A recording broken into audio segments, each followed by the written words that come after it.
Bonjour messieurs, pouvez-vous vous présenter et nous raconter ce qui se passe dans la zone de Goyave, Sarcelles, à Blonzac? Bonjour madame, je suis André Guillon, président du syndicat des petits-porteurs de Cannes Sainte-Rose.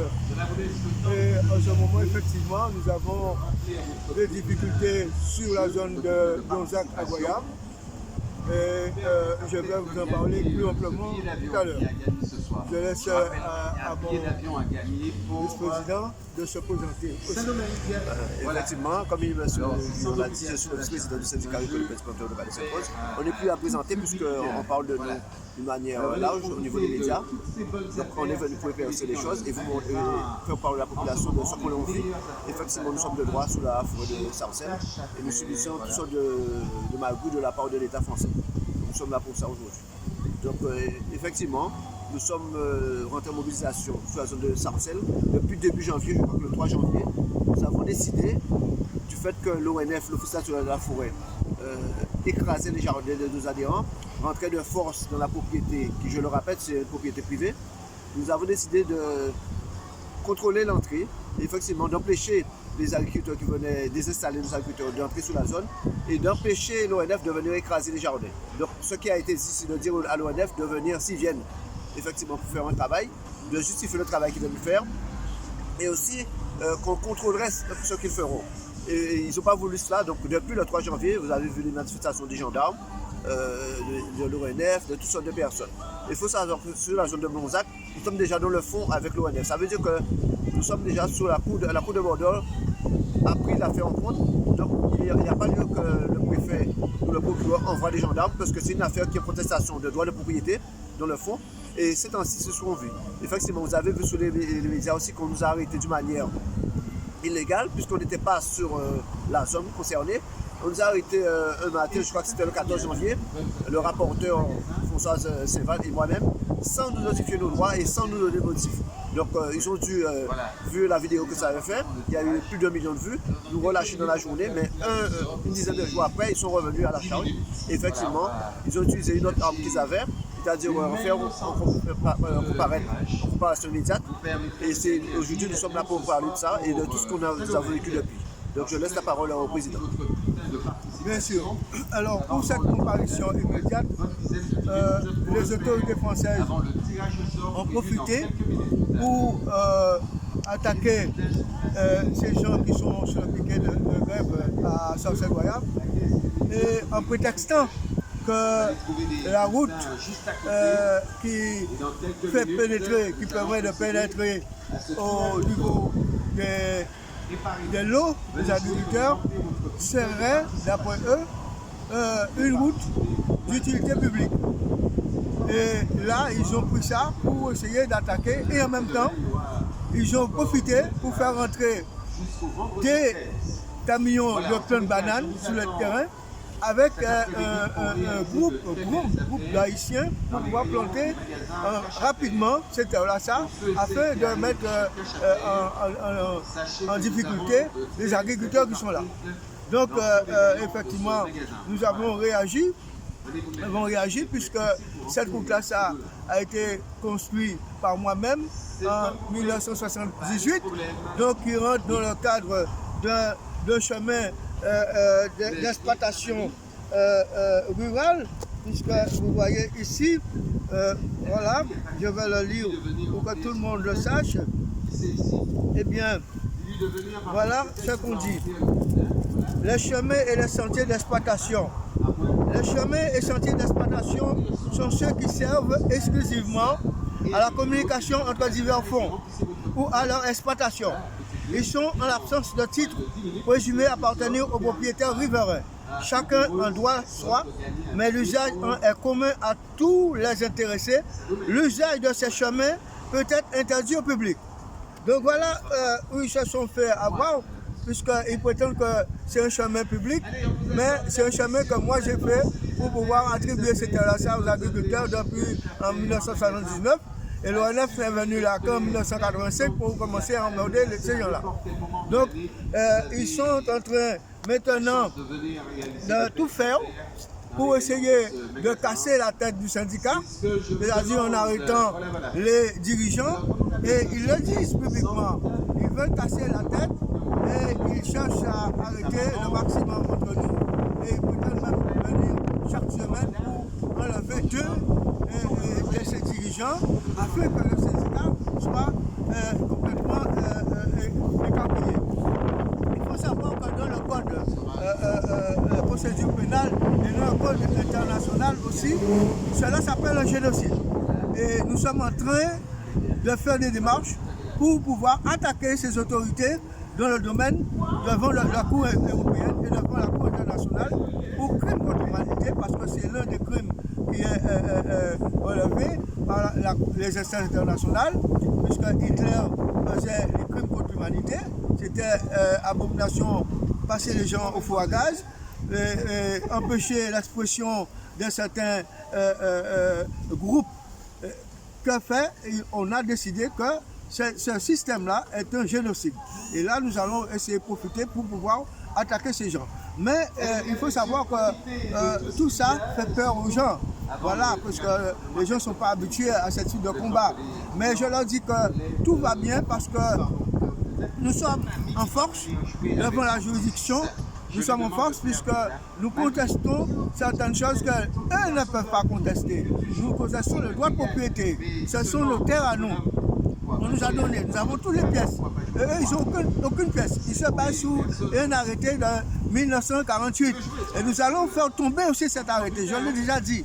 Nous avons attaqué et nous allons faire tomber cet arrêté parce que cet arrêté n'a pas été fait en tenant compte des donataires de ce donateur qui a été la colonie.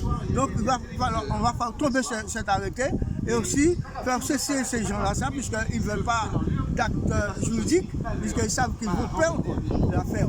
Donc voilà, je mets tout le monde en confiance, puisque nous sommes bien armés, bien outillés. Seulement, ils cherchent toutes sortes de procédures, puisque maintenant ils rentrent dans le camp pendant que nous ne sommes pas là. Et ils prétendent même nous faire passer une peine sur le problème des armes ou de drogue. Hein? Alors c'est là que nous surveillons ces gens-là, parce qu'ils peuvent déposer n'importe quel type de paquet de drogue ou des armes dans le coin et dire que c'est à nous. Mais nous n'avons aucune arme. Nous ne sommes pas des gens de drogue, on ne fume même pas. Donc voilà les combinaisons que ces diables se mettent en route pour essayer de contrecarrer la vérité. Et nous allons pouvoir les faire cesser tout ça. Effectivement, nous sommes un syndicat, donc un syndicat, ça a un droit d'agir, c'est une personne morale, en même titre que l'État, d'accord? Et nous attaquons directement, notre adversaire c'est l'État. Il faut savoir, en matière de droit, il est interdit à l'État d'utiliser ses droits contre le syndicat. Il faut savoir que le préfet est venu avec une valise. Et son valise, c'est une valise qui est plein arrêté. Et bien c'est à base d'arrêter qui empêche nous entre les propriétaires en nous, les propriétaires en nous. Et c'est ça nous arrêter là et que nous arrivons en cassation. Et cassation, quand c'est comme ça que le préfet là, il va ouais, pourquoi ça n'a pas motivé le préfet là, l'interdiction de ça. Et pour ça que le procureur là, présent qui tout ça a aidé l'ONF à deux combiner parce que son complicité liée. Et quand il décide en arme qui c'est la comparaison immédiate. Il faut savoir que là, il va arrêter nous avons un combat de fond. Donc il y aura jugé le lendemain. Donc nous pouvons déposer dossier et déjà préparer un dossier contre nous. Nous commandons des peuples de rester véatifs et que nous de droit. Et depuis ces arrestations-là, ça nous a recevoir plusieurs visites de la part de ces messieurs. Mais c'est quand même tout le temps. Il y aura violé les propriétés là qui sont propriétés privées. À prendre la rue là encore. Il y aura rentré sur ces tentes-là. Il y aura fouillé dans ces tentes-là. Il ne pense pas mettre à l'œil. Donc nous passons ces messieurs-là ça parce que devant la loi, ils paient. Donc qui c'est ça aussi, qui c'est si Goyave, nous travaillons dans difficulté. Il faut savoir que l'ONF qui prétend devant la loi, et si Goyave, il y a 1300 hectares d'été. Et nous regardons, la propriété là qui sont celle-là, va représenter en seul numéro, et il y a 2100 hectares de terre. Donc ça peut pas être un bon genre. Et même 1300 hectares de terre là qui prétend là, nous savons qu'il n'y a pas de taille, nous pouvons contester bientôt. Nous commandons des populations de venir nous, de rapprocher de nous. Et nous en correspondance déjà, nous avons un siège qui est à Coulodor Sainte-Rose. Il est ouvert le samedi matin et le mercredi matin, de 9h à midi. Ils ont pu joindre moi vice-président là, personnellement, c'est un portable, qui est sur 72 34 78. Donc venez pour avoir plus de renseignements aussi et pour nous faire payer l'avancée. Nous là aussi pour l'autosuffisance alimentaire, nous ne voulons pas planter banane parce que c'est là sans santé qui saigne, qui panique lors des conadans. C'est là qu'il y aura pour du miel, ziam. Et c'est ce qui a fait en sorte que ces bananiers qui veulent planter banane pour polluer là ça. Et aussi pour permettre aussi que Guadeloupe est Kagoumé, Guadeloupe est contre Guadeloupe. Ça veut dire que mettre nous en face à d'autres Guadeloupe parce qu'ils ont même payé. Donc c'est pour ça que nous commandons de rester véatifs, c'est ça. Donc, Monsieur le Président, un dernier mot? Eh bien, mon dernier mot, comme le vice-président vient de le dire, il faut intervenir des jeunes qu'ils payent pour venir soi-disant planter de la banane. Mais nous savons derrière ça, il se cache la forêt, pas la forêt en arbre, mais la forêt des magouilleurs, puisque ce terrain-là est prévu pour faire un aérodrome en vue de cette histoire de golf qu'il doit faire à Batibo. Donc c'est pourquoi ils font tout, n'est-ce pas, toutes sortes de commérages pour essayer de nous caricaturer et nous faire passer comme des sortes de rebelles ou de vendeurs de drogue ou je ne sais pas quoi. Donc voilà le mot de la fin. Mais je dis à tout le monde, nous tenons bon et de se rapprocher de nous, notamment sur les moyens financiers qui nous manquent, parce que si on avait les moyens financiers, nous aurions pu déjà affaisser ces animaux-là, beaucoup plus. Il faut que les gens prennent des dispositions pour nous offrir des dons pour que nous puissions faire le travail qu'il faut, parce que c'est un travail que concerne tous les Guadeloupéens, puisque les terres que nous récupérons, que nous réclamons, ce sont les terres qu'on nous a données à attribuer aux Guadeloupéens et les attribuer d'une manière gratuite. Ce n'est pas ni louer, ni prêter, ni vendre, c'est gratuitement nous cabaïter là. Donc gratuitement, on titre, après un certain nombre d'années, maximum 3 ans, ou un titre de propriété en main, gratuitement. Et c'est ça nous avons fait, c'est ça nous toujours fait. Donc nous avons demandé, porter concours à Jot aussi nous pour nous faire ces messieurs rester tranquilles. Oui. Ok, bien, une petite précision que c'est important. Effectivement, il fait arrêter ici route là ça, et qui a dit que route là pas carrossable et que c'est en voie publique. Mais nous j'allons au cadastre et route là n'est pas publique, c'est une route qui vraiment n'est pas cadastrée. Et même si document à l'ONF canoni, nous avons que la route là a arrêté vraiment la nuit là. Donc avait dit pas ni la rue après. Donc c'est la nuit aujourd'hui là. Nous avons des peuples encore de rester vigilants, de rester. Bon matin là, pas plus tard que bon matin là, un agent de l'ONF fait ça nous filmer. Lui-même il a avoué que route là c'est une route privée. Donc il faut dire mais qu'est-ce qu'on fait là et comment ça se fait que l'État a couvert Volayo. Donc c'est pour ça. Merci bien peuple. Merci. L'État a couvert Volayo tout simplement parce que l'État voulait faire Guadeloupéens manger cadavre, c'est-à-dire manger en conteneur. Et c'est ça difficulté à eux, puisque vous voulez dominer le peuple. Les deux façons de dominer, c'est faire obliger à parler langage et obliger à manger qui vous voulez manger.